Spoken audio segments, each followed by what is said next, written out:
سیدنا طفیل بن عامر الدوسی رضی اللہ عنہ قبیلہ دوس کے معزز سرداروں میں سے ایک سردار تھے۔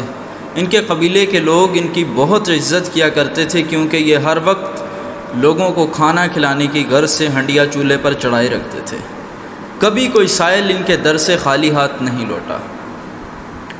یہ فصیح و بلیغ شاعر بھی تھے، قادر الکلام شاعر تھے اور بہت ذہین آدمی تھے۔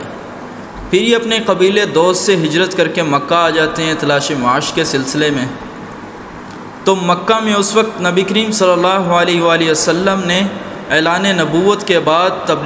عمومی تبلیغ کی تحریک کا آغاز کر دیا ہوتا ہے۔ یعنی اب دار ارقم میں مکہ سے دور، آبادی سے دور ایک پہاڑ کے اوپر جو گھر تھا، اس گھر میں تبلیغ کرنے کی بجائے اب مکہ کے عام گلیوں میں عام لوگوں کو تبلیغ کیا کرتے تھے۔ اس تبلیغ کی وجہ سے مکہ میں لوگ دو حصوں میں تقسیم ہو گئے تھے۔ ایک حصہ مسلمانوں کا تھا جو کمزور تھے، اور دوسرا کفار کا تھا جو بہت طاقت میں تھے۔ کفار جو بھی شخص مکہ آتا اس کو روکتے کہ تم نبی کریم صلی اللہ علیہ وآلہ وسلم کے پاس نہ جانا، یہ شخص نعوذ باللہ جادوگر ہے، یہ جادوئی باتیں کرتا ہے، یہ میاں کو بیوی سے الگ کر دیتا ہے، بچوں کو باپ سے الگ کر دیتا ہے، اور رشتہ داروں سے الگ کر دیتا ہے۔ چنانچہ جیسے ہی سیدنا طفیل بن عامر مکہ جاتے ہیں تو مکہ کے سردار جمع ہوتے ہیں، ان کی ایک زبردست قسم کی دعوت کرتے ہیں، ان کو خوش آمدید کہتے ہیں، بہت عزت دیتے ہیں، اور اس کے بعد وہی مقدمہ رکھتے ہیں کہ طفیل بن عامر تم تو ایک سمجھدار آدمی ہو، تم ہرگز محمد صلی اللہ علیہ وآلہ وسلم کے قریب نہ جانا، ان کی باتیں نہ سننا۔ ان کو طرح طرح کے جھوٹے سچے واقعات سناتے رہتے ہیں کہ یہ تو نعوذ باللہ جادوگر ہیں، یہ تو نعوذ باللہ شاعر ہیں، یا اس طرح بہت باتیں کرتے ہیں۔ تو سیدنا طفیل بن عامر رضی اللہ عنہ فرماتے ہیں کہ ایک دن میں کعبے کا طواف کرنے کے لیے اور بتوں سے خیر و برکت حاصل کرنے کے لیے حرم کا رخ کرتا ہوں۔ حرم میں جا کر میں طواف کرتا ہوں تو میں دیکھتا ہوں کہ محمد صلی اللہ علیہ وآلہ وسلم وہ کعبے کے سامنے کھڑے ہو کر نماز پڑھ رہے ہوتے ہیں۔ کہتے ہیں کہ مجھے ان کی عبادت کا طریقہ بہت ہی پسند آتا ہے، میرے دل میں ان کے لیے اچھے جذبات پیدا ہونا شروع ہو جاتے ہیں۔ کہتے ہیں طواف کرتے کرتے مجھے خیال آتا ہے کہ طفیل بن عامر تو ایک ذہین آدمی ہے، تو شاعر ہے، تو قادر الکلام ہے،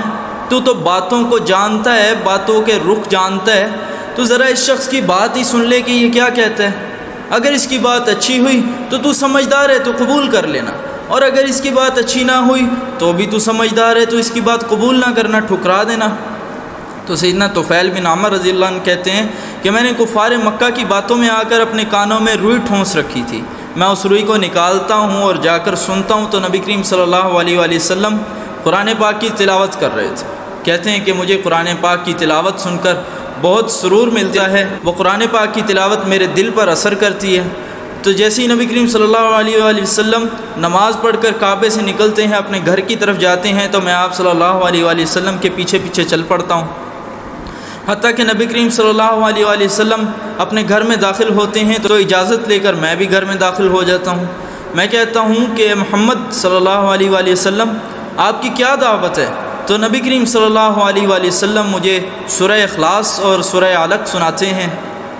یہ دو صورتیں میں سنتا ہوں تو میں کہتا ہوں کہ طفیل بن عامر اس سے زیادہ خوبصورت اور اس سے زیادہ عدل والا کلام آج تک تو نے کبھی نہیں سنا۔ چنانچہ وہ کہتے ہیں کہ میں نبی کریم صلی اللہ علیہ وآلہ وسلم کی دعوت سے بہت زیادہ متاثر ہوتا ہوں، اور میں نبی کریم صلی اللہ علیہ وآلہ وسلم کے ہاتھ پر بیعت کرتا ہوں اور کلمہ پڑھ کر مسلمان ہو جاتا ہوں۔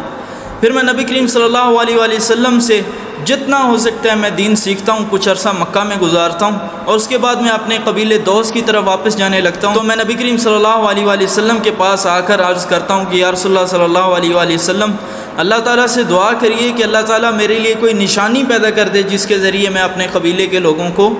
اسلام کی دعوت دوں۔ نبی کریم صلی اللہ علیہ وآلہ وسلم ہاتھ اٹھاتے ہیں اور اللہ تعالیٰ سے دعا کرتے ہیں کہ اے اللہ، طفیل بن عامر کو کوئی اپنی نشانی دے کہ یہ جب بھی لوگوں کو دعوت دے تو یہ نشانی اس کے کام آئے۔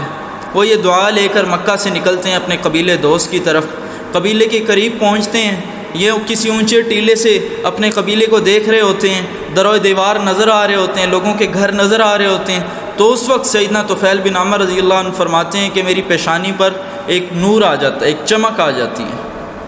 تو کہتے ہیں کہ میں اللہ تعالیٰ سے دعا کرتا ہوں کہ یا اللہ، کہیں ایسا نہ ہو کہ لوگ کہیں کہ تو نے اپنا دین چھوڑا ہے، اس وجہ سے تیرے اوپر یہ عذاب آیا کہ تیری پیشانی میں سے نور نکل رہا ہے، یا اللہ اس نور کو تو کہیں اور منتقل کر دے۔ تو سیدنا طفیل بن عمر رضی اللہ عنہ فرماتے ہیں کہ وہ نور فوراً سے میری پیشانی سے بجھ کر میرے نیزے کی آنی پر، میرے نیزے کے سرے پر روشن ہو جاتا ہے۔ وہ کہتے ہیں کہ میں اس بلندی سے اترتا ہوں، اپنے قبیلے جاتا ہوں، تو سب سے پہلے جو شخص مجھے ملتے ہیں وہ میرے والد ہیں۔ وہ مجھے ملنا چاہتے ہیں تو میں کہتا ہوں ابا جان رک جائیے، ٹھہر جائیے، میں آپ سے نہیں مل سکتا، اب آپ اور میں آپس میں ایک دوسرے سے کٹ چکے ہیں۔ تو ان کے والد بہت افسردہ ہوتے ہیں کہ بیٹا کیا بات ہو گئی، کس بات نے ہمیں ایک دوسرے سے الگ کر دیا؟ تو سیدنا طفیل بن عمر رضی اللہ عنہ فرماتے ہیں کہ ابا جان میں نے اسلام قبول کر لیا ہے، میرا عقیدہ آپ کے عقیدے سے مختلف ہو گیا ہے، اب میں ان بتوں کی پوجا نہیں کرتا، اب میں ایک اللہ کی پوجا کرتا ہوں۔ اس وجہ سے جب تک آپ اپنے دین پر ہیں میں اپنے دین پر ہوں، ہمارا آپس میں تعلق ختم، رشتہ ختم۔ تو ان کے والد کہتے ہیں چونکہ ان کے قبیلے والے اور ان کے گھر والے ان کی بہت عزت کرتے تھے، وہ بہت معزز تھے، تو ان کے والد کہتے ہیں کہ طفیل بن عمر تو نے جو دین اختیار کر لیا ہے، اگر ایسی بات ہے تو ہم بھی وہی دین اختیار کرتے ہیں۔ تو سیدنا طفیل بن عمر رضی اللہ عنہ کہتے ہیں کہ اگر آپ مسلمان ہونا چاہتے ہیں تو جائیے اپنے کپڑوں کو دھو لیجئے، خود غسل کر لیجئے اور صاف ستھرے کپڑے پہن کر آئیے۔ ان کے والد جاتے ہیں، نہاتے دھوتے ہیں، صاف ستھرے کپڑے پہن کر واپس آتے ہیں۔ تو سیدنا طفیل بن عمر رضی اللہ عنہ ان کو کلمہ پڑھاتے ہیں۔ اس کے بعد سیدنا طفیل بن عمر رضی اللہ عنہ کی زوجہ وہ ان سے ملاقات کے لیے آتی ہیں، تو وہ کہتے ہیں کہ تو بھی مجھ سے دور رہ، وہیں رک جا، میں تیرے ساتھ کوئی رشتہ کوئی تعلق نہیں رکھتا۔ تو وہ پریشانی سے پوچھتے ہیں کہ میرے سرتاج ایسا کیا ہو گیا مجھ سے، کیا غلطی سرزد ہوئی کہ آپ مجھ سے کوئی تعلق کوئی رشتہ نہیں رکھتے؟ سیدنا طفیل بن عمر رضی اللہ عنہ کہتے ہیں میں مسلمان ہو گیا اور تو ابھی تک انہی بتوں کی عبادت کرتی ہے، تو ابھی تک انہی بتوں کے آگے جھکتی ہے جو بہرے اور گونگے اور اندھے ہیں، جو کسی کے نفع نقصان کے مالک نہیں ہیں۔ تو ان کی زوجہ ان کی چونکہ بہت عزت کرتی تھی، وہ کہتی ہیں کہ اے طفیل جو دین تو نے قبول کیا ہے مجھے بتا، میں بھی وہی دین قبول کرتی ہوں۔ تو وہ اپنی بیوی کو کہتے ہیں کہ جا تو ذوالشراء کا جو حوض ہے اس میں لوگوں کی نظروں سے ذرا بچ کے نہا کیا۔ ذوالشراء ایک حوض تھا، ذوالشراء ایک بت تھا جو قبیلہ دوس کا تھا، اور اس کے گرد ایک حوض بنا ہوا تھا اور پہاڑ سے پانی اترتا اور اس حوض میں جمع ہو جاتا تھا۔ ان کی زوجہ کہتی ہیں کہ تجھے ڈر نہیں لگتا ذوالشراء سے؟ وہ کہتے ہیں یہ اندھا اور بہرا بت تیرا کچھ نہیں بگاڑ سکتا، جا تو وہاں جا کے نہا کیا۔ تو وہ ان کی زوجہ کو اس سے بہت حوصلہ ملتے ہیں کہ یہ تو میرے شوہر اس کو ڈائریکٹ اندھا اور گونگا کہتے ہیں کہ یہ تیرا کچھ نہیں بگاڑ سکتا۔ وہ جاتی ہیں وہاں غسل کر کے آتی ہیں، صاف ستھرے کپڑے پہنتی ہیں۔ تو سیدنا طفیل بن عمر رضی اللہ عنہ ان کو بھی کلمہ پڑھاتے ہیں، وہ بھی مسلمان ہو جاتی ہیں۔ تو اس کے بعد وہ اپنے قبیلے والوں کو دعوت دیتے ہیں۔ تو سیدنا طفیل بن عمر رضی اللہ عنہ کہتے ہیں کہ ابو ہریرہ رضی اللہ عنہ کے علاوہ کوئی بھی شخص ایسا نہیں تھا جس نے میری دعوت پر کلمہ پڑھا۔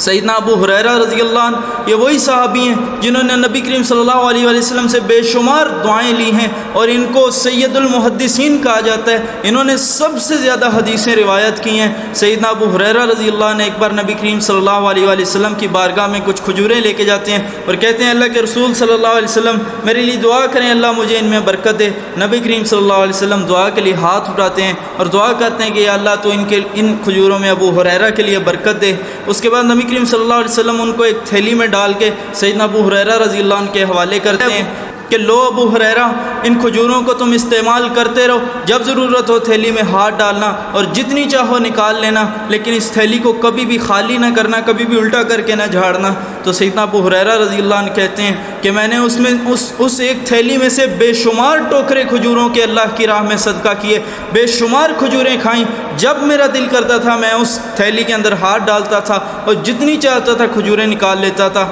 حتیٰ کہ سیدنا عثمان بن عفان رضی اللہ عنہ کی شہادت کا واقعہ پیش آیا تو اس واقعے کے دوران وہ تھیلی میری کمر سے گر گئی، یعنی میں نے پہنی ہوتی تھی، اس واقعے کے دوران کہیں گر گئی اور اس کے بعد وہ تھیلی گم ہو گئی۔ تو یہ سیدنا ابو ہریرہ رضی اللہ عنہ تھے جنہوں نے اسلام قبول کیا، اس کے علاوہ کسی نے بھی اسلام نہیں قبول کیا۔ حتیٰ کہ سیدنا طفیل بن عمر اور سیدنا ابو ہریرہ رضی اللہ عنہ یہ دونوں دوبارہ نبی کریم صلی اللہ علیہ وآلہ وسلم کے پاس آتے ہیں۔ تو تو اس وقت نبی کریم صلی اللہ علیہ وسلم ان سے پوچھتے ہیں کہ ہاں تمہارے قبیلے کے کیا حالات ہیں، کتنے لوگ مسلمان ہوئے، کتنے لوگوں نے اسلام قبول کیا؟ تو یہ دونوں حضرات اپنے قبیلے کی شکایت کرتے ہیں کہ یا رسول اللہ صلی اللہ علیہ وسلم ان کے دلوں پر پردے پڑے ہیں، کوئی بھی اسلام قبول نہیں کر رہا۔ تو نبی کریم صلی اللہ علیہ وآلہ وسلم فوراً سے اٹھتے ہیں، 2 رکعت نفل پڑھتے ہیں اور دعا کے لیے ہاتھ اٹھاتے ہیں۔ تو سیدنا ابو ہریرہ رضی اللہ عنہ ڈر جاتے ہیں کہ شاید نبی کریم صلی اللہ علیہ وآلہ وسلم ہمارے قبیلے والوں کو بددعا نہ دے دیں، تو وہ ڈر رہے ہوتے ہیں اور ان کے منہ سے نکلتا ہے ہائے ہمارا قبیلہ، ہائے ہمارا قبیلہ۔ تو نبی کریم صلی اللہ علیہ وآلہ وسلم دعا کرتے ہیں کہ یا اللہ دوست والوں کو ہدایت دے،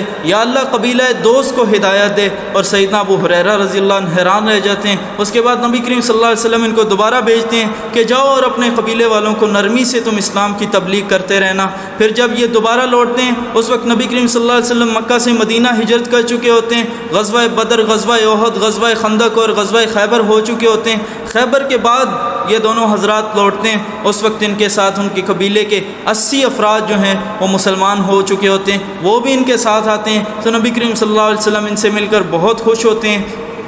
ان کو مال غنیمت میں سے بھی ایک مقررہ حصہ دیتے ہیں، خیبر کا جو مال غنیمت آیا تھا اس میں سے بھی ایک مقررہ حصہ دیتے ہیں۔ تو سیدنا طفیل بن عمر رضی اللہ عنہ یہ عرض کرتے ہیں کہ یا رسول اللہ صلی اللہ علیہ وسلم ہمیں اسلامی لشکر کا دایاں بازو بنا دیجئے اور ہمیں مبرور کی سند عطا کر دیجئے، یعنی وہ لوگ جن کو اللہ تعالیٰ بخش دے گا۔ تو نبی کریم صلی اللہ علیہ وآلہ وسلم ان کے لیے یہ امور مقرر کر دیتے ہیں۔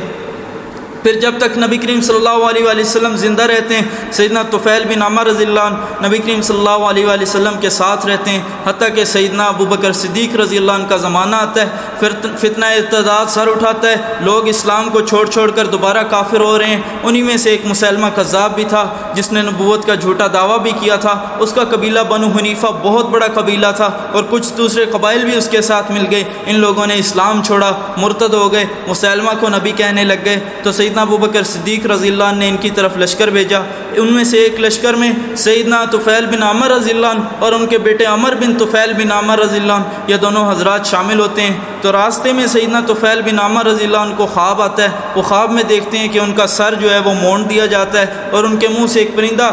سبز رنگ کا پرندہ نکل کر اڑ جاتا ہے اور وہ کسی عورت کے پیٹ میں چھپ جاتے ہیں، کوئی عورت ان کو اپنے پیٹ میں چھپا لیتی ہے اور ان کا بیٹا تیزی سے ان کی طرف بڑھ رہا ہوتا ہے، لیکن پھر درمیان میں کوئی چیز حائل ہو جاتی ہے۔ وہ اٹھتے ہیں تو اپنے دوستوں کو، صحابہ کو یہ خواب سناتے ہیں، تو ان کے دوست احباب کہتے ہیں کہ اے طفیل یہ تو نے کوئی اچھا ہی خواب دیکھا ہے۔ تو سیدنا طفیل رضی اللہ عنہ کہتے ہیں ہاں یقیناً یہ میں نے بہت اچھا خواب دیکھا ہے، اس کی تعبیر میں یہ کرتا ہوں کہ جو میرا سر مونڈا گیا تھا اس کا مطلب ہے میں اللہ کی راہ میں شہید کر دیا جاؤں گا، میرا سر قلم کر دیا جائے گا، اور جو میرے منہ سے پرندہ نکل کر اڑا تھا اس کا مطلب ہے کہ میری روح پرواز کر جائے گی، اور جو مجھے کسی عورت نے اپنے پیٹ میں چھپا لیا تھا اس کا مطلب ہے میرے لیے زمین کھودی جائے گی اور مجھے زمین کے اندر دفن کر دیا جائے گا، اور جو میرا بیٹا میری طرف تیزی سے بھاگ کے آ رہا تھا اور درمیان میں کوئی چیز حائل ہو رہی تھی تو اس کا مطلب ہے کہ اللہ تعالیٰ میرے بیٹے کو ابھی شہادت نہیں عطا کرے گا، لیکن جب اللہ چاہے گا میرے بیٹے کو بھی شہادت عطا کرے گا۔ تو سیدنا عمر بن طفیل رضی اللہ عنہ اس خواب کو دیکھنے کے بعد، اس تعبیر کو جاننے کے بعد، اپنی شہادت کا پتہ چلنے کے بعد خوش ہو رہے ہیں، جیسے اقبال نے کہا تھا شہادت تو ہے مطلوب و مقصود مومن، نہ مال غنیمت نہ کشور کشائی۔ تو اس کے بعد سیدنا طفیل بن عمر رضی اللہ عنہ وہ جنگ یمامہ میں میدان جنگ میں پہنچتے ہیں۔ جنگ یمامہ وہی جنگ ہے جس میں مسلمانوں میں سے سیدنا زید بن خطاب جو سیدنا عمر بن خطاب رضی اللہ عنہ کے بھائی تھے وہ داد شجاعت دیتے دیتے شہید ہوئے تھے۔ اس جنگ کا واقعہ کچھ یوں ہے، اس میں سے سیدنا سالم رضی اللہ عنہ انہوں نے مہاجرین کا جھنڈا پکڑا ہوتا ہے اور یہ مہاجرین کی طرف سے لڑتے لڑتے شہید ہو جاتے ہیں، اور سیدنا ثابت بن قیس رضی اللہ عنہ انہوں نے انصار کا جھنڈا پکڑا ہوتا ہے اور یہ تو اپنا کفن بھی باندھ لیتے ہیں اور یہ لڑتے لڑتے شہید ہو جاتے ہیں۔ اسی طرح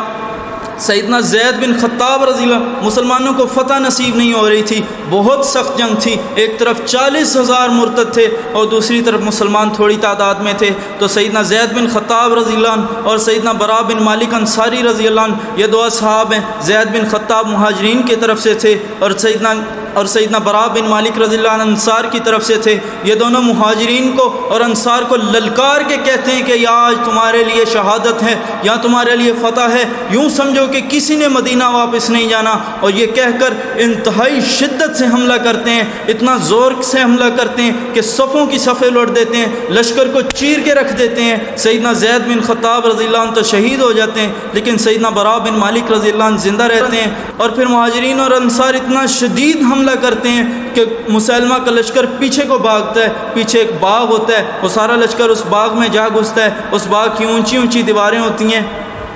اور اس باغ کے مضبوط دروازے ہوتے ہیں۔ سیدنا برا بن مالک انصاری رضی اللہ عنہ وہ اپنے ساتھیوں کو کہتے ہیں تو ان کے ساتھی ان کو اچھال کے اندر پھینکتے ہیں، وہ اکیلے جاتے ہیں اور ہزاروں کی تعداد میں مرتد ہیں اندر، وہ اکیلے لڑتے باغ کا دروازہ کھول دیتے ہیں۔ جب دروازہ کھولتے ہیں تو ان کے جسم پر 80 سے زیادہ زخم تھے، تیروں کے اور تلواروں کے اور نیزوں کے، جسم چور چور تھا، لیکن اس کے باوجود عزم اور استقلال، بہادری اور صبر، اللہ پہ بھروسہ اتنا مضبوط تھا، اکیلے جا کے باغ کا دروازہ کھول دیتے ہیں۔ اور پھر اس باغ میں اتنے مرتد مارے جاتے ہیں، تقریباً 20,000 مرتد مارے جاتے ہیں، اور اس باغ کا نام باغ موت رکھا جاتا ہے۔ اس کے بعد مسلمان مسیلمہ کذاب تک جا پہنچتے ہیں، اور سیدنا ابو دسمہ وحشی بن الحرب رضی اللہ عنہ وہ مسلمان پر حملہ کرتے ہیں، اور اسی وقت ایک دوسرے صحابی بھی حملہ کرتے ہیں، اور ان دو صحابیوں کے حملے سے مسلمہ بھی مارا جاتا ہے۔ تو اس میدان جنگ میں شہید ہونے والوں میں سے ایک سیدنا طفیل بن عمر رضی اللہ عنہ بھی تھے۔ سیدنا طفیل بن عمر رضی اللہ عنہ اللہ تعالیٰ سے جا ملے، شہادت نصیب ہوئی، وہ اللہ سے راضی ہوئے، اور اللہ ان سے راضی ہوا کیونکہ ان کے دل میں تقویٰ تھا۔ اور